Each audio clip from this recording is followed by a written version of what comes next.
అవకాశం వచ్చింది. OBC MP పార్టీగా ఎంపీల ఫోరం కన్వీనర్గా ఉంటే మన ఆర్ కృష్ణయ్య గారు ఎన్నోసార్లు ఢిల్లీకి రావడం అంటే ఉన్నట్టు ఆయన ఎంపీ అయ్యాడు. ఎంపీ కాక ముందు కూడా ప్రతిసారి పార్లమెంట్ సమావేశాల్లో ఏది స్టార్టింగ్లో మళ్ళీ ముగింపులో రావడం, బీసీలకు అన్యాయం జరుగుతుంది, బీసీ విద్యార్థులకు న్యాయం చేయాలని, హాస్టల్ పెట్టాలని, ఫీజు రియంబర్స్మెంట్ చేయాలని, ఉన్నత స్థాయికి చదువుకోతే వాళ్ళకు స్కాలర్షిప్లు ఇవ్వాలని ఇవన్నీ అడిగిన వ్యక్తి కనుక ఇవాళ ప్రభుత్వం వచ్చింది మాది కనుక వాళ్ళకు గొప్ప ఆశ ఉన్నది. ఇవాళ తెలంగాణ వచ్చింది. తెలంగాణలో మన స్వయం శుద్ధితో పైకి రావాలని, మా కాళ్ళ మీద నిలబడాలని ఆంధ్ర నాయకులు చేస్తున్నటువంటి అన్యాయానికి వ్యతిరేకంగా తెలంగాణలో విద్యార్థులందరూ శ్రీకాంతాచార్య అటువంటి వాళ్ళు పెట్రోల్ పోసుకొని ప్రాణాలు అర్పించిన ఎంతో మంది సోదరులను కూడా ప్రాణాలు అర్పిస్తే సోనియా గాంధీ తెలంగాణ ఇస్తాన్నది ఇచ్చింది. అదేవిధంగా ఇవాళ 6 డిక్లరేషన్ చేశారు కానీ ఇంకా కొన్ని కాలేదు. కానీ ఇవాళ పరిస్థితి ఏంటంటే ఈ మీటింగ్ పెట్టింది విద్యార్థుల గురించి, చదువుతున్న స్టూడెంట్స్ గురించి. ఇది ఎవరు చెప్పిండ్రు? 18th సెంచరీలో చదువుకుంటేనే మీకు భవిష్యత్తు అన్నాడు. అదంతా భూస్వాములు పెద్దందారులు ఉండేవారు. పేదవాడిని కూడా భోజనానికి కూడా విలువకపోదు. ఇక హరిజనుల సంగతి మీకు తెలుసు. బావుల దగ్గర రానియలే, గుళ్ళ దగ్గర రానియలే. బాబాసాహెబ్ అంబేద్కర్ చదువుకొని బ్యారిస్టర్ ఈ దేశానికి రాజ్యాంగాన్ని రాసినటువంటి వ్యక్తి బాబాసాహెబ్ అంబేద్కర్. ఆ రోజులలో చదువుకున్నవాడు, కడుపు కాలినవాడు, పేదరికంపై వచ్చిన వాడే ఈ దేశానికి రాజ్యాంగం రాస్తాడని ఆనాడు ఉన్నటువంటి మహాత్మా గాంధీ, పండిట్ జవహర్లాల్ నెహ్రూ, సర్దార్ పటేల్, అదేవిధంగా మౌలానా గారు చెప్పారు. కాబట్టి ఆ రాజ్యాంగం వల్ల ఇవాళ ఎస్సీలకు సరి అయిన న్యాయం జరుగుతుంది. ఏది ఒక పోస్ట్ ఖాళీ ఉంటే మళ్ళా ఆ పోస్టుకు సరి అయిన వ్యక్తి అయ్యే వరకు ఆ పోస్ట్ ఖాళీ ఉంటుంది. కానీ మాకు ఆ అవకాశం లేదు. బీసీలకు ఒక పోస్ట్ మనం కట్టగానే మన అప్పర్ క్లాస్కి వస్తుంది. అందుకుంటే మా ఆర్ కృష్ణయ్య గారు కులంగా జరగాలని ఆలోచన చేశాడు. అదే ఆలోచన ఇవాళ రాహుల్ గాంధీ గారు చేస్తుంది. నేను ఆనాడు ఐఐటి ఐఐఎంలో రిజర్వేషన్ మన యొక్క హక్కులు, మన యొక్క సారథ్యం పెంచాలి, మన రాష్ట్రాలలో సౌకర్యాలు మెరుగుపరచాలి, ఈ ప్రభుత్వం మీద ఒత్తిడి పెంచాలనేటువంటి ఉద్దేశంతో ఇక్కడ మీ అందరినీ ఉద్యమానికి సిద్ధం చేయడానికి, రామకృష్ణ నాయకత్వంలో ఉద్యమానికి సిద్ధం చేయాలనే ఉద్దేశంతో సమావేశం. మొట్టమొదటి డిమాండ్ మాట్లాడుకున్నాం. పెద్దలందరూ అన్ని విషయాలు చెప్పారు. మీ లోపల ఉద్యమం పూర్తి నింపారు, నాయకత్వ లక్షణాలు చెప్పారు, ఒక్కొక్కరు ఎట్లా చేస్తున్నారో చెప్పారు. నేను దాన్ని రిపీట్ చేయ టైం లేదు. మీ డిమాండ్ మీద స్పష్టంగా మీకు ఒక అవగాహన కలిగించాలని మాట్లాడుతున్నారు. బేస్ స్కాలర్ హాస్టల్లో లేని ఉన్నట్టు ప్రతి ఒక్కరికి 20,000 స్కాలర్షిప్ ఇవ్వాలని ఈ వేదిక ద్వారా ముఖ్యమంత్రి రేవంత్ రెడ్డి చెప్తున్నారు. అది వచ్చే వరకు నేను వదిలిపెట్టాలని కూడా ముఖ్యమంత్రికి హెచ్చరిస్తున్నాను. హాస్టల్ విద్యార్థులకు ఈరోజు భోజనం కోసం కాలేజీలకు 1500 ఇస్తున్నారు. ఈ 1500 ఏ మూలకు సరిపోవు. హోటల్లో ఒక పూట భోజనం వెళ్ళాలంటే 20 రూపాయలు, 3 పూటలకు 250 అవుతాయి. ఆ లెక్కన పోతే ఎంత అయితే 30 రోజులకు మాకెంత ఇస్తున్నా 15 రూపాయలకు భోజనం పెడతారా? అది సరిపోతుందా? కాబట్టి మా భోజనం ఖర్చులు 1500 నుంచి 3000 పెంచమంటున్నాం. 5000 కూడా అడుగుతున్నాడు. అందుకే డిమాండ్ న్యాయమైంది, సమంజసమైంది. మాకు పాత మెను ఎట్లయితే ఉన్నానో హాస్టల్లో ఆ మెను ఉండాలని చెప్పి డిమాండ్ చేస్తున్నాను.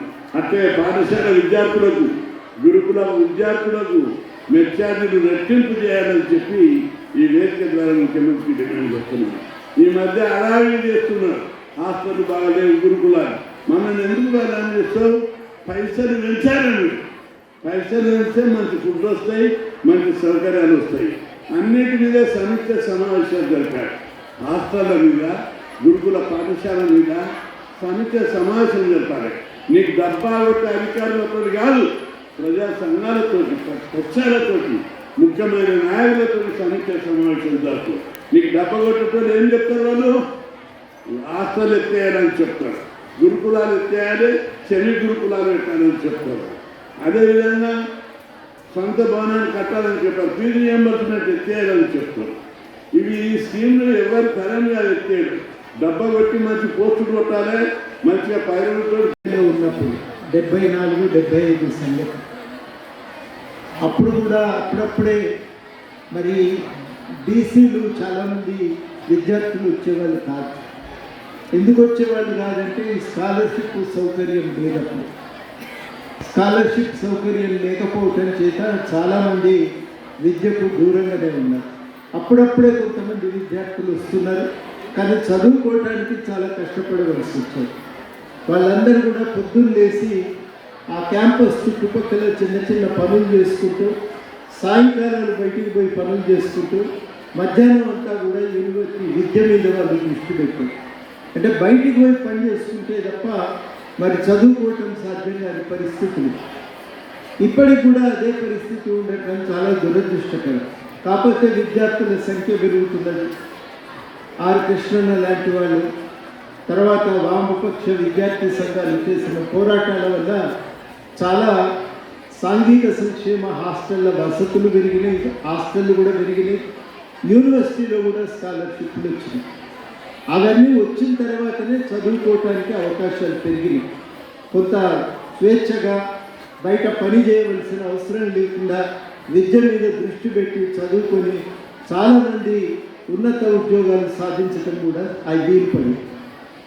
కానీ ఇవాళ ఉన్న పెద్ద సమస్య ఏంటంటే మనకు ఇస్తున్న సౌకర్యాలు చాలట్లేదు. ధరలు పెరిగినాయి. 7 సంవత్సరాల నుంచి మనకు రావాల్సిన నిధులు రాలేదు, ధరలు పెరిగినాయి. ధరలు పెరగటంతో హాస్టల్లో ఉండే తిండి సౌకర్యము దాని ప్రమాణం పడిపోయింది. క్వాలిటీ మునుపట్లాగా లేదు, పడిపోతుంది. మనకు కావలసినటువంటి తిండి సౌకర్యం హాస్టళ్ళల్లో దొరకట్లేదు. ఇవాళ చాలా కీలకము. ముందు సోషల్ వెల్ఫేర్ హాస్టల్లో సౌకర్యాలు పెంచాలి. మిత్రులు అడిగింది ఇంతకుముందే రామకృష్ణ గారు వెళ్ళాలి అని. పోయిన సంవత్సరం పార్టీ తరఫున మేమందరం కలిసి, ప్రొఫెసర్ పిఎల్ విశ్వేశ్వరరావు గారు కూడా వచ్చారు, అందరం కలిసి హాస్టళ్ళు తిరిగి చూసి అక్కడ ఉన్న భోజన వసతులు సౌకర్యాలను చూసిన తర్వాత అప్పుడు మానవ హక్కుల వేదికలో ఒక కేసు కూడా వేసింది. కేసు వేసినప్పుడు మరి ఆ చైర్మన్ గారు కొన్ని హాస్టళ్ళు సందర్శించారు. దాంతో కొంతకాలం అట్లా సౌకర్యాలు కంటి తుడుపు జరిగిగా పెరిగినాయి, కానీ మనకు ఎంత న్యాయం జరగాలో అంతగా న్యాయం అయితే జరగలేదు. ఇప్పుడు తప్పనిసరిగా ఈ సౌకర్యాల పెంపు కోసం ఒక ప్రయత్నం చేయాలి. దానికి మొట్టమొదట జరగవలసింది స్కాలర్షిప్లు పెంచాలి. తిండి ఖర్చులు ఎంత పెరిగినాయో దాన్ని దృష్టిలో పెట్టుకొని, ధరలను దృష్టిలో పెట్టుకొని స్కాలర్షిప్లు పెరగాల్సిన అవసరం ఉంది. తక్షణం స్కాలర్షిప్లు పెంచాలనేది మన డిమాండ్, చాలా న్యాయమైన డిమాండు. మనం ఆరోగ్యకరమైన పరిస్థితులు లేకపోతే చదువుకోవటం కూడా సాధ్యం కాదు. అందుకని ఆరోగ్యకరంగా ఎదగాలంటే మనకు తిండి సౌకర్యం ఆడ హాస్టల్లో కలగాలి. దానికి అవసరమైన స్థాయిలో స్కాలర్షిప్లు పెంచాలి. అదేవిధంగా మనకు చాలా కీలకము ఫీజు రీయింబర్స్మెంట్ కూడా. ఫీజు మొత్తాన్ని రీయింబర్స్మెంట్ చేసి ఆ ఫీజు రీయింబర్స్మెంట్ కోసము మరి చర్యలు తీసుకోవాల్సిందిగా కూడా మన ప్రభుత్వాన్ని అందరం కలిసి కోరుదాం.